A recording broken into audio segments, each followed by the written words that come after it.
Guys, स्वागत है फिर से आपका एक न्यू व्लॉग में। तो ये जो व्लॉग होने वाला है ना, ये इंट्रोडक्शन व्लॉग होने वाला है। तो गाइस, मेरा नाम आयुष है और मैं सहारनपुर उत्तर प्रदेश का रहने वाला हूँ। मेरी फैमिली में 4 मेंबर हैं। मेरे पापा, मेरी मम्मी, मैं और मेरा छोटा भाई। तो गाइस, इंट्रोडक्शन व्लॉग तो बस इस तरह का होने वाला है, ये कि मैं अपने बारे में बताने वाला हूँ। तो जस्ट मैं अभी क्या कर रहा हूँ। फ्लैशबैक। गाइस, मैंने जो अपने स्कूलिंग करी है ना, वो प्री नर्सरी टू थर्ड जो है, वो एक घर टाइप का स्कूल हुआ करता था। मैंने वहाँ से करी है और स्कूल का नाम था ब्लू मून पब्लिक स्कूल। अच्छा, ठीक है। ठीक है। ठीक है, समझ गया। नाम तो थोड़ा फनी सा है, बट मेरे लिए वो स्कूल जो था ना, एक वरदान की तरह था। तो चाहे वो घर टाइप का स्कूल था, पर उन्होंने मेरा बेस स्ट्रॉन्ग कर दिया था बहुत ज़्यादा पढ़ाई में, ब्लू मून पब्लिक स्कूल ने। और तो 2 टीचर्स हुआ करती थी वहाँ पर, और दोनों ना वो सिस्टर्स थी। तो वो दोनों पढ़ाती थी और मैं सुबह से लेके 7 बजे से लेके शाम के 4 बजे तक उसी वहीं पे पढ़ा रहता था। और मतलब कि पढ़ाई करता था वहीं पे, और ट्यूशन भी मेरा वहीं था।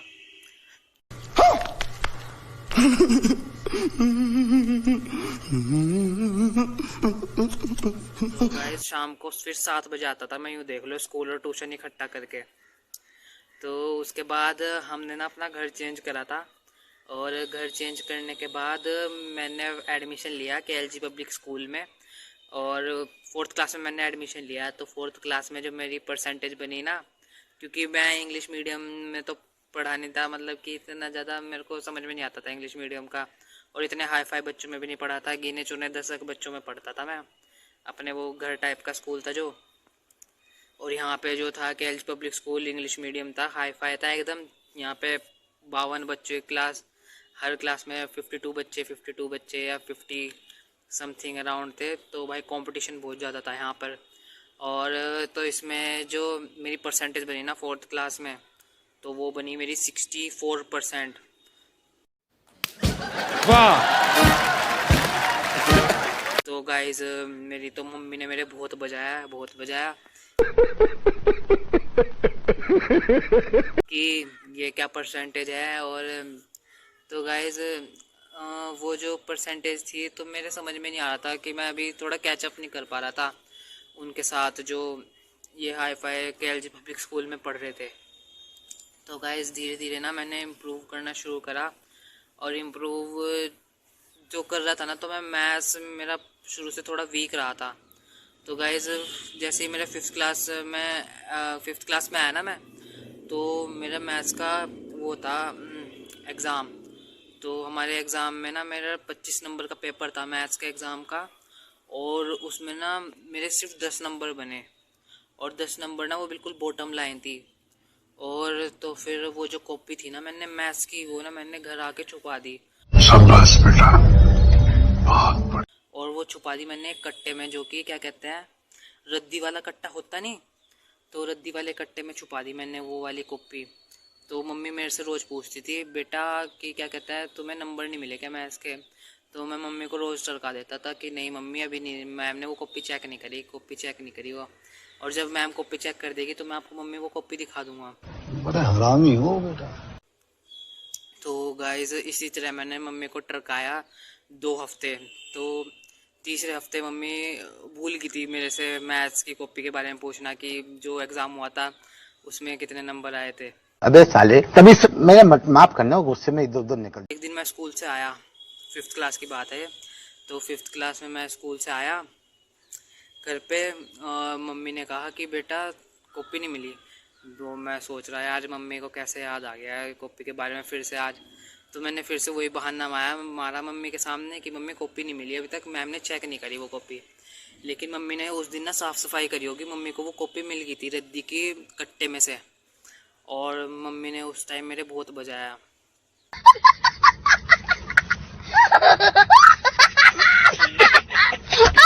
और यहाँ तक कि फिर पापा ने भी बहुत मारा मेरे को, तो घर से बाहर भी निकाल दिया था। और घर से बाहर निकाल के यूँ भी कह रहे थे, चल हमारे कपड़े उतार जो तूने पैर रखे हैं। तो गाइस, कपड़े तो उन्होंने उतरवाए नहीं थे मेरे से, पर जो मेरे को घर के बाहर खड़ा कर दिया था।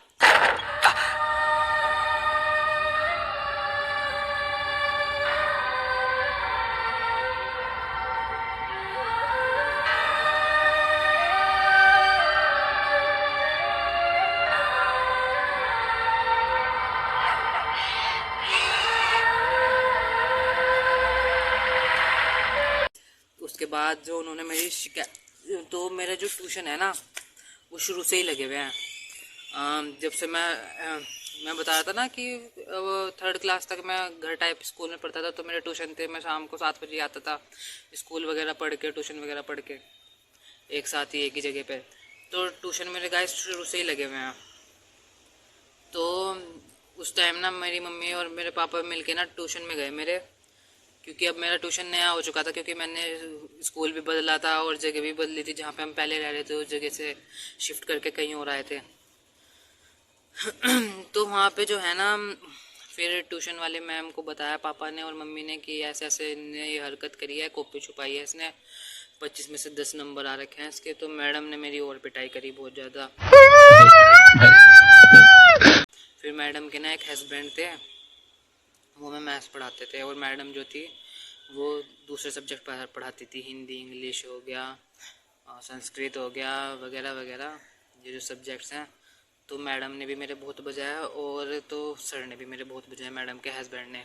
ओ भाई, मारो मुझे, मारो मारो मुझे, मारो मारो, नहीं ये मजाक हो रहा है। तो गाइस उस दिन से मैंने ठान लिया था यार कि और सब्जेक्ट हो इम्प्रूव हो या ना हो, लेकिन मैथ्स इम्प्रूव करना है अपना।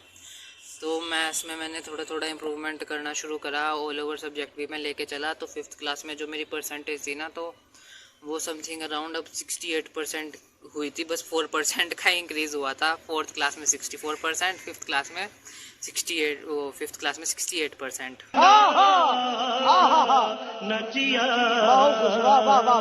4% का इम्प्रूव हुआ था। तो स्कूल भी थोड़ा बहुत ज़्यादा हाई फाई था वो इंग्लिश स्पीकिंग वगैरह में, तो मैं थोड़ा समझ नहीं पा रहा था। तो अब जो था उसमें फिर मेरी नेक्स्ट क्लास में जो मेरी परसेंटेज बनी 73 बनी, फिर 75 बनी, 78 बनी। तो गाइस ऐसे तैसे करके मेरी जो, जब मैं फाइनल उसमें आया ना 8th क्लास में, तब तक मेरी जो परसेंटेज थी ना वो इम्प्रूव हो के 83% या 85% आती थी। अब एवरेज से ना गुड़ बच्चों में आ चुका था, मतलब कि टॉपर तो कह नहीं सकते, लेकिन अपनी क्लास में ना मैं 5th वगैरह मेरी पोजीशन रहने लगी थी, 5th 6th पोजीशन। और पर मेरे को जो चाह थी ना वो 1st 2nd 3rd पोजीशन की चाह थी, मतलब इन तीनों पोजीशन में से कुछ भी आ जाए तो मेरे को चलेगा। पर भाई मेरे बहुत एफर्ट करने पर भी मैं आ नहीं रहा था 1st 2nd 3rd। तो अब 8th क्लास तक तो ये छोटा KLG था ही। तो फिर मैंने अपने कॉलेज कह रहा हूँ, स्कूल के ना बड़े वर्जन यानी कि बड़ी ब्रांच जो कि अम्बाला रोड पर पड़ती है, वहाँ पे एडमिशन लिया। तो मैंने ना अपनी 9th to 12th KLG public school Ambala road Saharanpur से करी है। तो गाइज़ 9th क्लास में मैंने इम्प्रूव करना शुरू करा और अच्छे से इम्प्रूव करा। तो गाइज़ 9th क्लास में ना फिर भी मैं क्या कहते हैं, अब भी 1st 2nd 3rd नहीं आ पा रहा था। तो गाइज़ मैं यही सोचता था यार कि जो ना तो यार मेरे पास मेडल है, ना तो मेरे पास ट्रॉफी है। मेडल तो कह में भी नहीं था, कह में भी मतलब कि बच्चों के पास मेडल साइकिल चलाने में था। मतलब साइकिल चलाने का कंपटीशन होता था ना स्कूल वगैरह में, या कोई ड्राइंग कंपटीशन होता था, बच्चों को उनमें मेडल वगैरह मिले हुए थे। और गाइज़ मेरे पे कुछ भी नहीं था, मेडल वगैरह कुछ भी। तो मैंने सोच लिया था यार कि अब ना मेरे को ना बिल्कुल कुछ अच्छा सा करना है। तो गाइज़ मैंने 10th क्लास में जैसे मैं आया, तो गाइज़ उसमें ना मेरी 95.4% थी। तो गाइज़ ये ऐसा फर्स्ट टाइम हुआ था कि मेरी 90% से ऊपर कोई परसेंटेज बनी हो, सीधा 95.40 परसेंटेज, वो भी क्लास 10th में।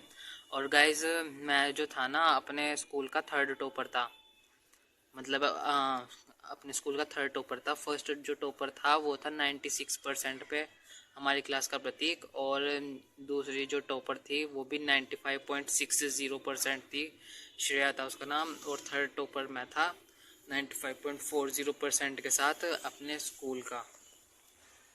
और फिर 11th क्लास में भाई लॉकडाउन आ गया था। तो लॉकडाउन में जो है ना भाई फुल चीटिंग पढ़ाई करी है हमने, फुल चीटिंग करी है।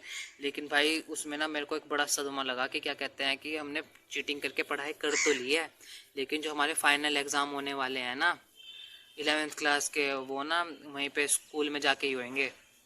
तो गाइस उसके लिए मैंने जम के पढ़ाई शुरू कर दी। मैंने कहा यार ये तो बिल्कुल अब कुछ भी नहीं पढ़ा पूरे साल और अब पढ़ना पड़ेगा। तो गाइस मैंने जम के पढ़ाई करी उसमें, फिर फाइनल एग्ज़ाम देने के लिए बाकी तो चीटिंग करके दे ही दिए थे जैसे तैसे, लेकिन फाइनल में बहुत हालत ख़राब हो रही थी कि कैसे देंगे। तो गाइस मैंने ना 11th में PCM ली थी, PCM विद फिज़िकल एजुकेशन। और PCM विद फिज़िकल एजुकेशन लेने के बाद जो मेरे 11th क्लास में मैंने फ़ाइनल एग्ज़ाम दिए स्कूल में जाके, तो गाइस मेरी वहाँ पे ना समथिंग अबाउट 70% बनी PCM में। तो गाइस मैं फिर से फर्स्ट था, अब की बार ना मैं 11th क्लास में फ़र्स्ट था 70% पे, देख लो मैंने इन्हें सबको पीछे छोड़ दिया था जो भी टॉपर होता।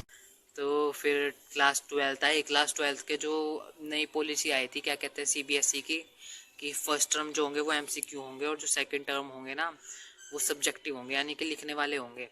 तो फर्स्ट जो थे मेरा ना MCQ यानी कि OMR ना थोड़ा वीकेस्ट पोर्शन है, तो मैंने जो उसका OMR के एग्ज़ाम दिए ना वो उसमें मेरे अच्छे नंबर नहीं बने थे। तो अगर फर्स्ट टर्म में अच्छे नंबर बन जाते हैं ना तो सेकंड टर्म तो मेरा स्ट्रॉन्ग जो पोर्शन है वो सब स्ट्रॉन्ग पोर्शन है सब्जेक्टिव वाला है, मतलब लिखने वाला, उसमें मैं अच्छे खासे नंबर खींच लेता हूँ। तो सेकंड टर्म में अच्छे नंबर बन गए थे, लेकिन जब कंबाइन हुआ ना फर्स्ट टर्म और सेकंड टर्म तो मेरी ना कम परसेंटेज बनी, 82% के समथिंग थी। तो गाइज़ ये इनफ नहीं थी कि किसी भी प्रेस्टिजियस कॉलेज में एडमिशन लेने के लिए। तो गाइज़ जैसे ही कोविड ख़त्म हुआ था ना तो बहुत ज़्यादा वेरिएशन आ गई थी बच्चों की पढ़ाई में। तो गाइज़ उस टाइम पे ना CUET 2022 कंडक्ट हुआ NTA के अंडर, नेशनल टेस्टिंग एजेंसी के अंडर में।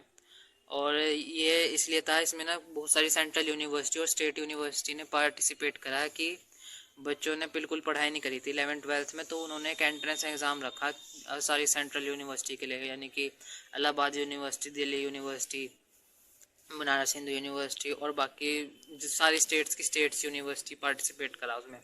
तो CUET 2022 में मैंने क्या कहते हैं अपना फॉर्म भरा, फॉर्म मेरा समथिंग अबाउट 1500 का भरा गया था। तो 1500 का फॉर्म भरने के बाद जो मैंने अपना जो मेरा सिटी थी ना एंट्रेंस के लिए, मतलब टेस्ट देने के लिए, मैंने सहारनपुर भरी थी, और दूसरी जो भरी थी मैंने भरी थी रुड़की भरी थी, और तीसरी देहरादून। तो मैं सोच रहा था कि मेरा क्या कहते हैं सहारनपुर में ही नंबर आ जाएगा अपना, तो मैं सहारनपुर का ही रहने वाला हूँ ना मैं, कि तो सहारनपुर में ही नंबर आ जाएगा, पर सहारनपुर में नंबर आया नहीं। तो मेरा सेंटर लगा था रुड़की में, तो मैं पापा के साथ गया रुड़की में, और वहाँ पे पूरा एक दिन में मेरा मतलब कि 3 शिफ्ट थी उसमें। पहली शिफ्ट में था मेरा इंग्लिश और केमिस्ट्री और मैथ्स, ये जो मेरे 3 पोर्शन थे ना स्ट्रॉन्ग कर लिए थे मैंने। मेरा मैथ्स देखो ना कैसा था, और अब कैसा हो चुका था, ठीक हो चुका था, मतलब देखा जाए तो कंपेरेटिवली। तो मैंने ये तीनों करे फर्स्ट डे में, और बाकी दूसरी जो शिफ्ट थी वो मेरी एक हफ्ते बाद होने वाली थी। उसमें ना मेरे जो वीकेस्ट सब्जेक्ट था यानी कि फिज़िक्स 12th का, तो वो रखा था। तो CUET का जो वो था ना पेपर, उसमें ना क्लास 12th का ही पूछे जाने वाला था। तो आपको तो पता ही होगा क्या कहते हैं क्लास 12th की फ़िज़िक्स तो कैसी है, मतलब कि ऑल ओवर जो सब्जेक्ट्स है ना वो 11th के कंपेरेटिव में आसान तो है, पर फिज़िक्स फिर भी हार्ड पड़ती है। तो मैंने जो था ना CUET 2022 फोड़ दिया अच्छे से। उसमें फोड़ने के बाद ना जो मेरे जो नंबर थे 485 या 487 बने, समथिंग आउट ऑफ 600, 485 487 बने थे 600 में से। तो गाइस ये इनफ थे कि मेरे को एक प्रेस्टिजियस कॉलेज मिल जाए, और फिर काउंसलिंग वगैरह स्टार्ट हुई। तो मेरा गाइस यही था कि मेरे को दिल्ली यूनिवर्सिटी मैंने टारगेट कर रखी थी, तो मेरा दिल्ली यूनिवर्सिटी में एडमिशन हो गया, और वो भी नॉर्थ कैंपस में किरोड़ीमल कॉलेज में। तो मैंने मैथ्स ऑनर्स में एडमिशन लिया, क्योंकि मैथ्स के पीछे पड़ गया था मैं बिल्कुल अच्छी तरह हाथ धो के।